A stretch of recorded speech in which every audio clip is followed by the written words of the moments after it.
Another season has come and gone. It's still so surreal to me that I get to attend and be invited to some of the biggest fashion shows in the world.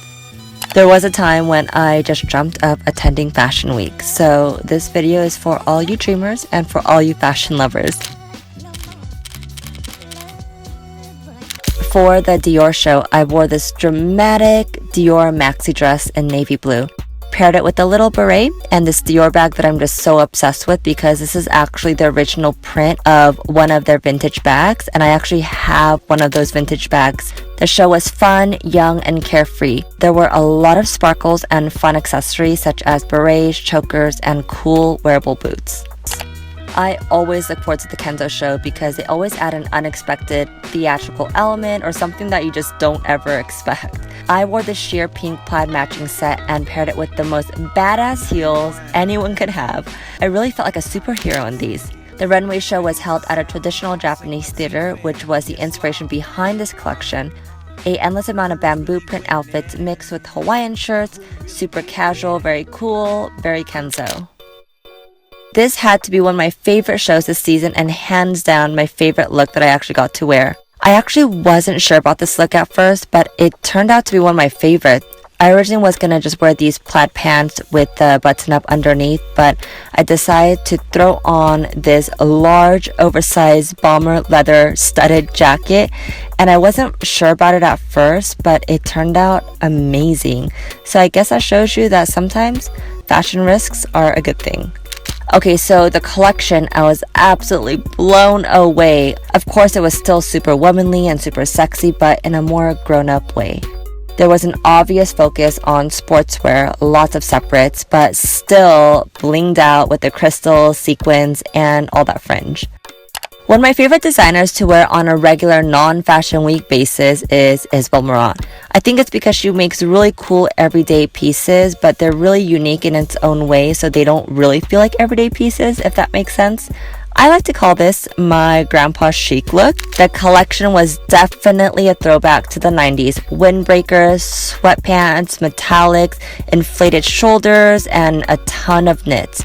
Also super exciting, this was actually her very first men's collection, which she integrated into the women's ready-to-wear. It was really cool because I felt like a lot of the menswear pieces were unisex and I would actually be able to wear them too. For the power woman who wants to look sleek, sexy, but most of all, powerful. I guess you can say that's me. I'm a Mugler girl.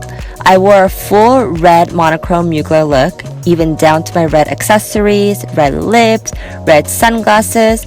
Except for my Michael Kors Axis smartwatch, which is a necessity in my everyday and also Fashion Week life, as I'm able to get all my alerts, notifications, and alarms, so I'm always on time to every show, every fitting, every deadline. There were a few standout pieces from this collection. The skirts and pants had these amazing corset detailing along with super structured sides. Also saw this amazing latex corset that tied up in the back that I was so obsessed with. Definitely need to get my hands onto that one. I went with the most beautiful and simple black Elie Saab dress to the show. My favorite part about this dress is the puff sleeve detail, and had to pair it with my crazy Mr. Self-Portrait statement thigh-high boots and my eyelashes on there. You guys won't understand this inside joke unless you follow me on my Instagram stories. This collection was based around the Amazon, so think breezy Grecian goddess dresses with a lot of color, glamorous but still wearable.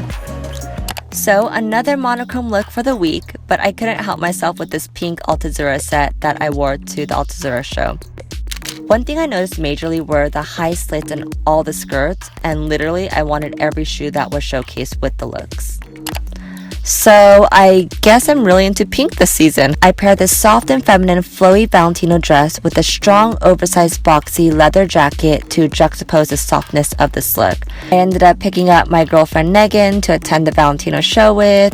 I might be biased, but Valentino was hands down one of the most impressive shows during this season. Pier Paolo really outdid himself. He really revamped the collection to make it young, sporty, and cool, but with still the romantic Valentino twist. Guys, I literally screamed when I saw the outfit I was wearing to Chanel because I remember seeing this exact look on the runway last season. It was a full tweed dress with a thick belt with the Chanel logo. I paired it with my Chanel suede boots that matched perfectly, and of course my Gabrielle purse. The Chanel collection this season was inspired by Da Vinci, and it was all about water. They literally brought the majestic force of nature and a number of waterfalls inside the Grand Palais. I mean, who does that except for Chanel? It was all paired with the most delicate, beautiful, traditional tweed jackets and dresses, and it somehow worked, and I loved it. One of the biggest events of the season was a grand opening to the Louie Vuitton store in Place Vendôme, and I wore this amazing outfit. It's a white blazer from a brand that I just discovered called Vitanica. I'm not sure if I'm saying that right. My H&M latex pants, and my Louis Vuitton accessories, and my Michael Kors Access watch.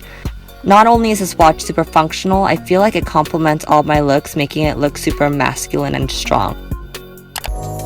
I wore this cozy, festive-like Montclair turtleneck sweater that got me into the holiday mood, and I paired my own jeans with it and turned this crossbody mini bag into a fanny pack. The show was an actual real-life party, guys. From the endless amount of disco balls and the hip-hop ballerina dancers, the collection was right on point. It was designed by Jean-Baptiste Valli, who I'm a huge fan of. It had a feminine twist, but all two sportswear pieces, so it had a good mix and match of feminine and sporty looks.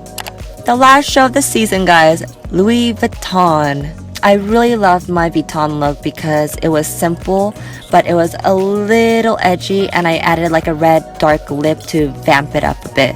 It felt so natural and so me. I wore these thick combat-like booties, which were so comfortable, and a short pleated dress paired with a comfy, fluffy jacket. Now, the collection in itself was really cool. A ton of opulent prints paired with casual and wearable leather pants and super cool sneakers. Actually, almost every look was sent down the runway with a pair of these sneakers. Thank you guys so much for watching, and let me know in the comment box which one was your favorite look and favorite collection. I would love to know. Thank you guys, love you guys, and I will see you soon.